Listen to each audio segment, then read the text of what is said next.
Hello, folks. This is Dr. Donna DeBonis, the pet food vet, and we're at season 2, and this is episode 2. And I have for you a fantastic upcoming interview with Mr. Abraham Jewett. Hi. So, Mr. Abraham Jewett came across my Google alerts because he wrote a really cool article about class action lawsuits. And this particular one that came across to me was regarding pet food and the pet food recalls that were going on. As you know, folks, there's been a number of them that were happening this last year. And I wanted to check with Abraham as how he even got into writing about this sort of thing with these lawsuits. How did that even come up for something that you are pursuing? Well, I got an opportunity to write for a company called Top Class Actions.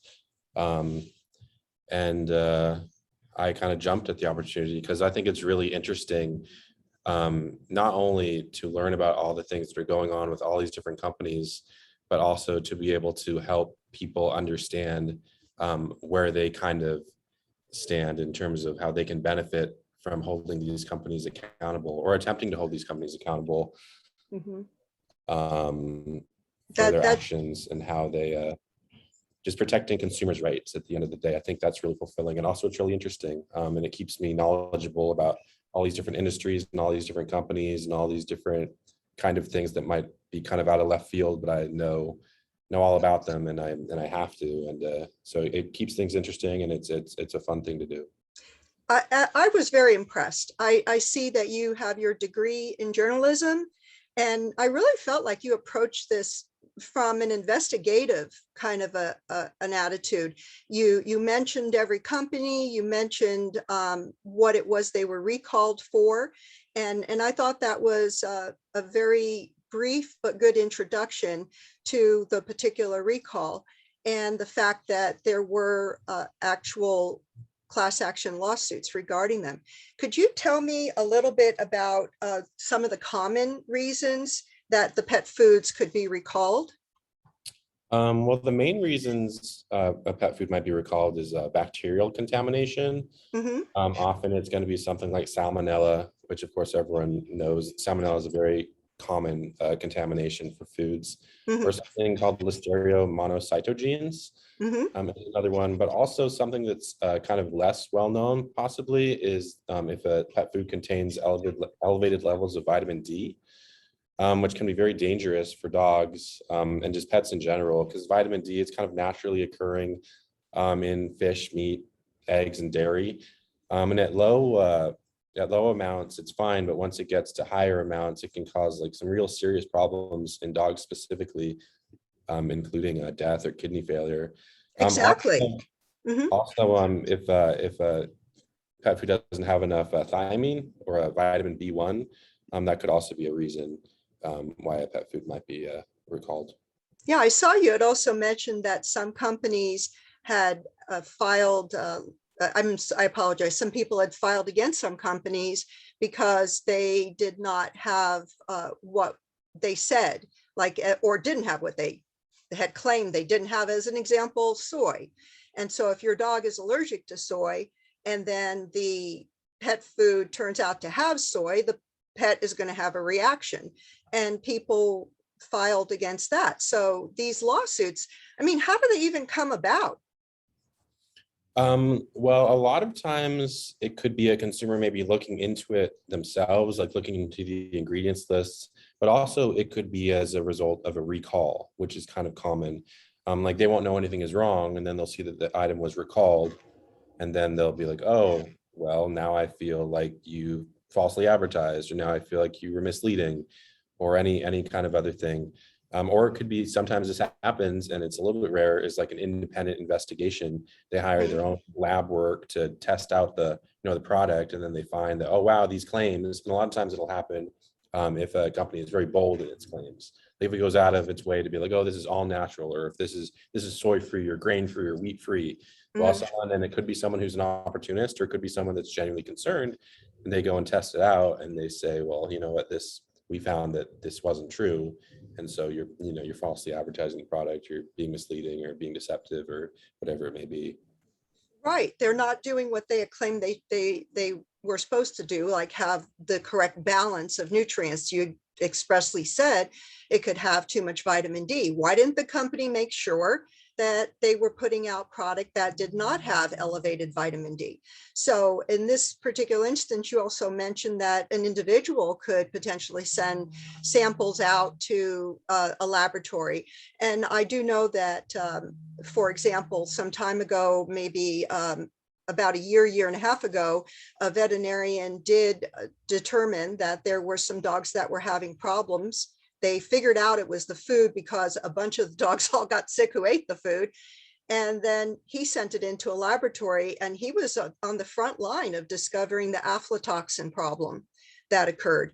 And that recall lasted quite some time. I did not see a class action list notification of the lawsuit on your website. So I don't know if that's pursuing that way, but I did see something kind of interesting where you could do a search in that particular website to see if anything looked interesting as far as whether a pet food of some sort was already listed as having an open lawsuit and a closed. Can you discuss what that is a little bit? Sure. Yeah. In top class actions, there's a lot of different things that you can do.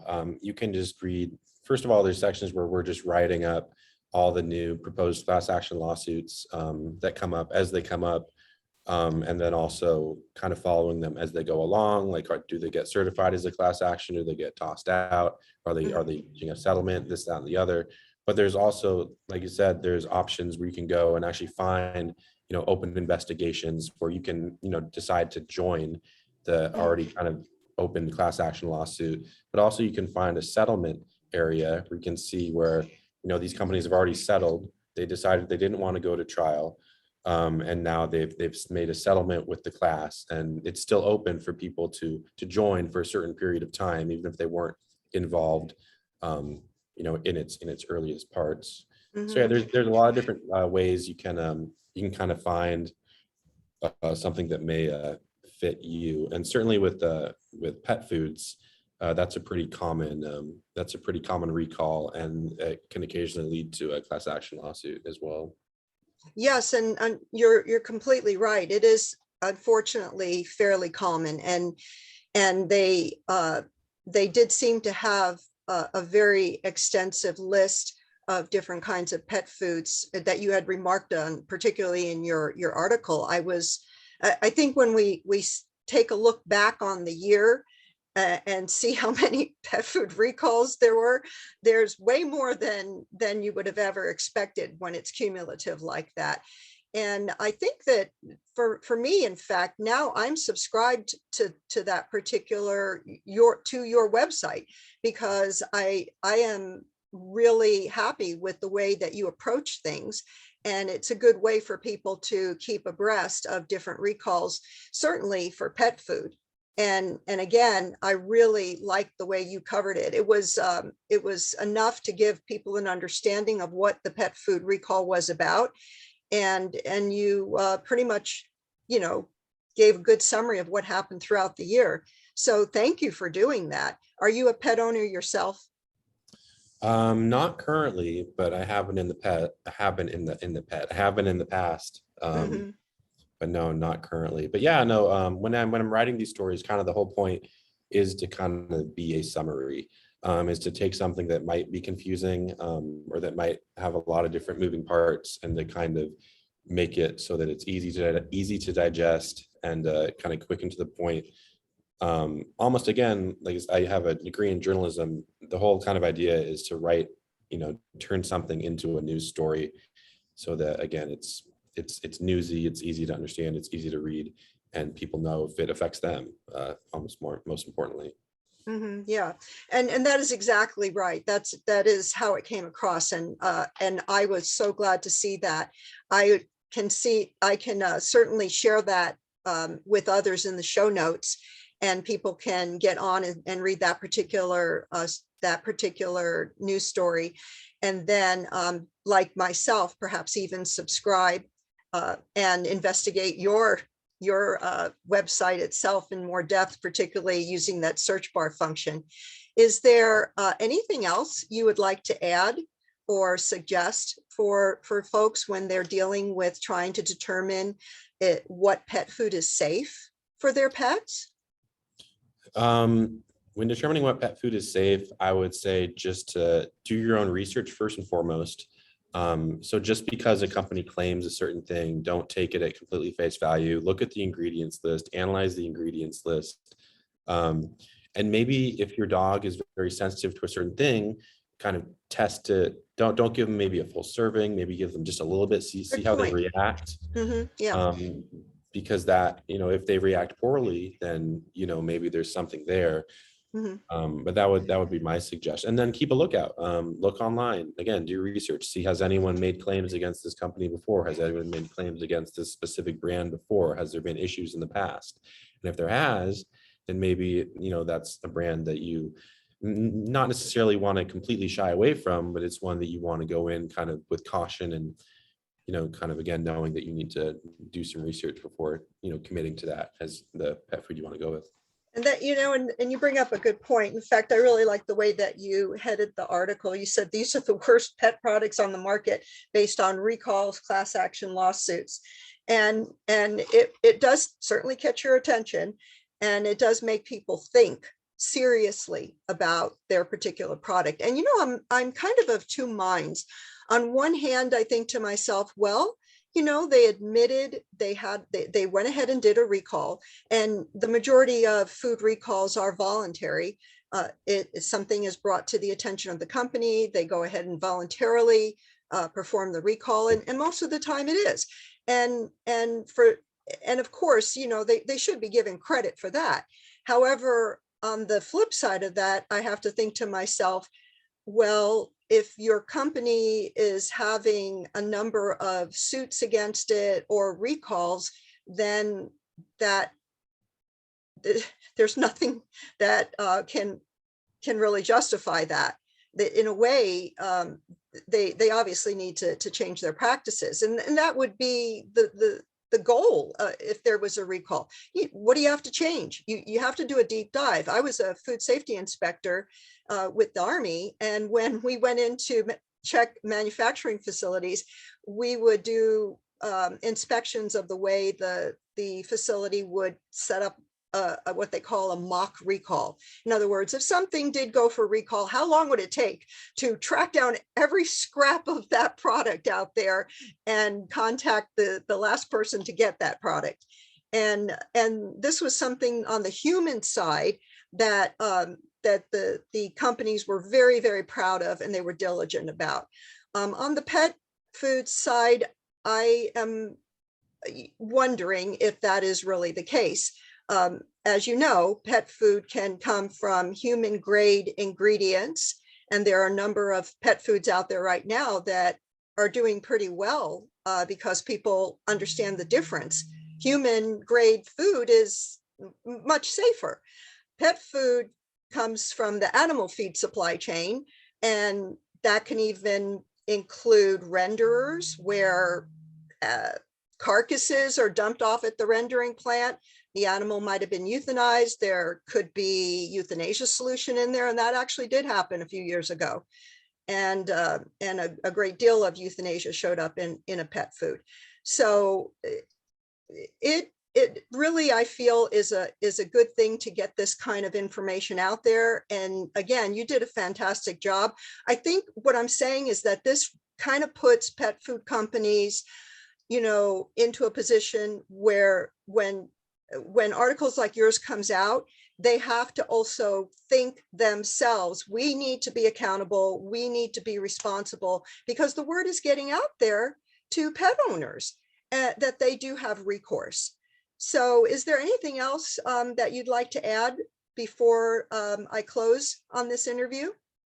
Sure. I mean, just in terms of what you said with pet owners, What strikes me is there's obviously lots of recalls, but what strikes me with the pet owner specifically is there's a feeling of like betrayal.